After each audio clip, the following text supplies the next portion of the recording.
Hi everybody, this is Alchemist2 and I'm back again with another movie review.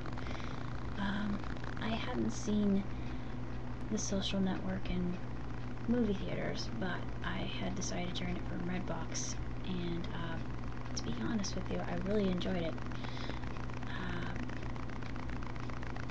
Personally, I thought it was a 3.5 star movie.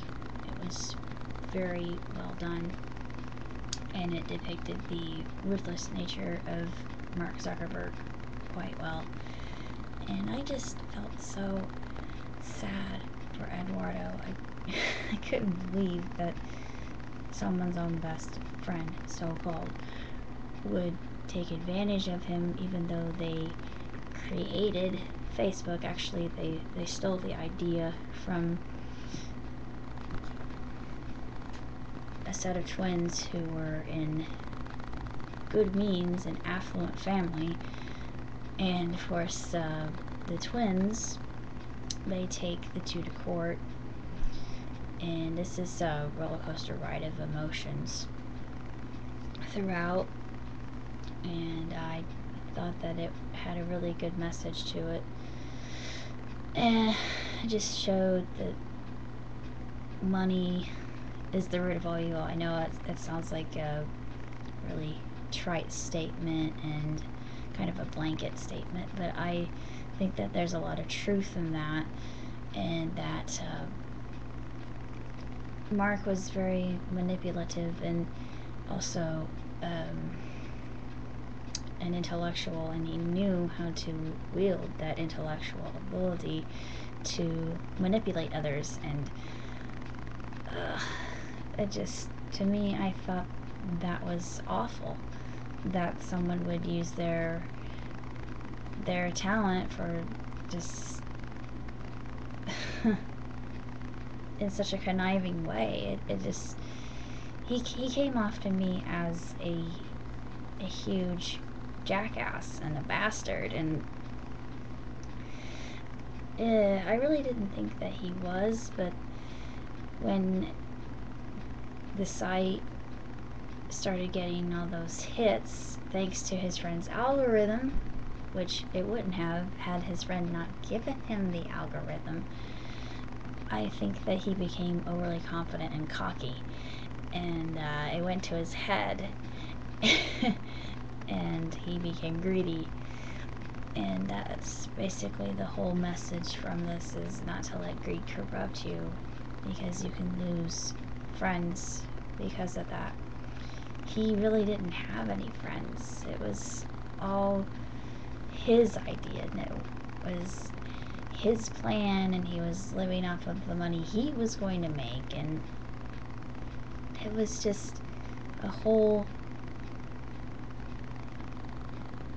movie dedicated to the evils of being self-centered and conceited and arrogant. And he was also very sarcastic. If I could compare another character to him, it would be Sheldon Cooper from Big Bang Theory, but Sheldon really, he's a lovable, sarcastic jerk. Zuckerman didn't really come across as such. He was more of the type of person that you just want to grab and slap across the face a few times and scream at them and shake them and say, "What the hell's wrong with you? Get your head out of your ass." And, you know, the world doesn't revolve around you, you idiot. But I think that he realized that when the co-founder of Napster was really hard on him.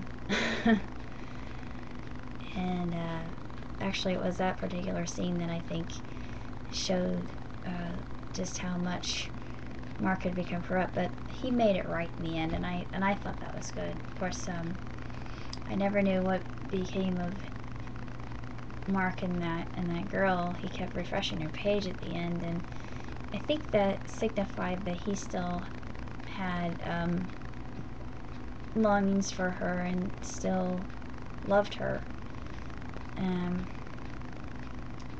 I'm not sure. It just leaves it up in the air. So you're left to your own conclusions as to whether this lady was important in his life. And of course, I guess only Mark knows the answer to that. And despite all that, I am gratefully thankful for the contribution that Mr. Zuckerman has made to the internet, and just its whole value it's made to society as a whole. But I would have to agree with a friend of mine in saying that, like most fads, it's probably going to have its heyday and pass. Well, maybe not, because Facebook is still very popular and a lot of baby boomers are connecting because of it. So, I think just because it's a really good way to network with other people and just see people that you haven't seen for years, and get in touch with people that are from all over the world is really quite a revolutionary concept. And I like it myself, as I'm on Facebook under a different name, but I guess I kind of have opposing viewpoints on the whole idea that, yeah, I think it'll stay around, and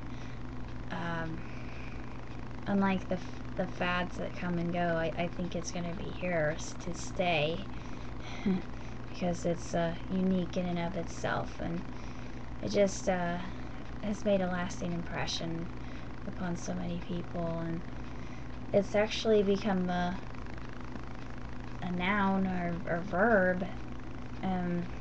The only thing I don't like is using the word friending people. It just,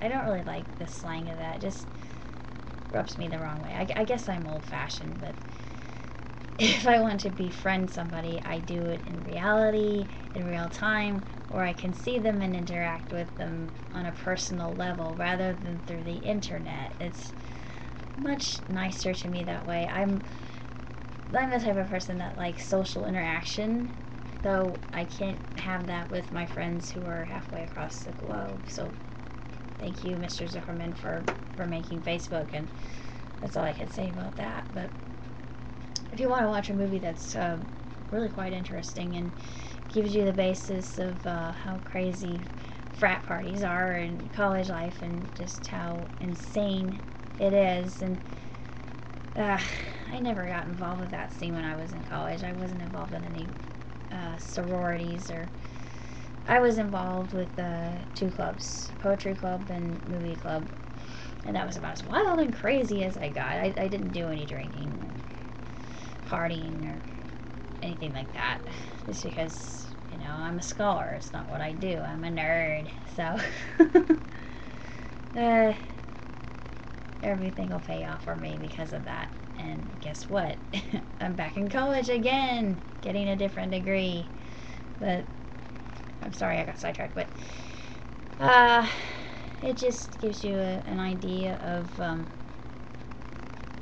how things were, the difference between the classes, and just the like I said, the whole teaching value of the film. And it's very intriguing and very well written, very snappy, and the dialogue is what you would expect from intellectuals just bantering back and forth and seeing, well, whose intelligence is bigger. It's like a peeing contest between men,